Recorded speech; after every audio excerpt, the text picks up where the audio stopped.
அந்த காக்காவும் பப்பியும் பண்ணுற அட்டகாசத்தை பாருங்கள். காக்காவும் போக மாட்டேங்குது, பப்பி வந்து இந்த தட்டில் இருக்கிற சோத்தை வந்து திருட போகுதுன்ட்டு அங்கே மிரட்டுது அதை.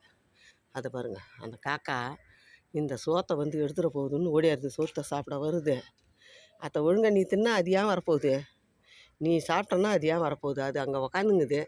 நீ மீதி வச்சன்னா அது சாப்பிடும், இல்லைன்னா அது சாப்பிடும். நீ ஒழுங்காக நீ பாட்டை தட்டுக்கிட்டே இருந்து சாப்பிட. அத்தை ஓடி எதுக்கு அதை போய் தெத்தி கிடக்கிற நீ? அது கூட போய் பார்த்து பாரு, பார்க்குது பாரு. அந்த காக்கா என்ன பண்ணிவிடுவோன்னு பார்க்குது. அது பாவம் ஏதாவது மீதி வச்சா, நான் காக்காய்க்கு எப்பயுமே சாப்பாடு வச்சுருவோம்.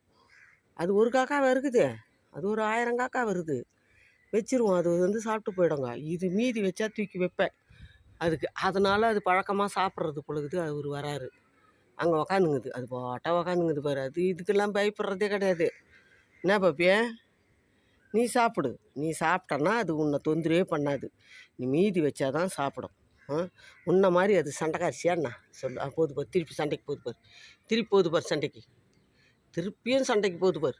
போகுது பத்தியா பத்தியா பத்தியா எப்படி சண்டை? அது எவ்வளோ கொஞ்சம் தான் இடைவெளி இருக்குது, ஆனால் அந்த காக்கா அதுக்காகலாம் பயப்படவே இல்லை. அது எவ்வளோ தைரியமாக உட்காந்துக்குது பாரு, தில்லாக உட்காந்துக்குது பாரு.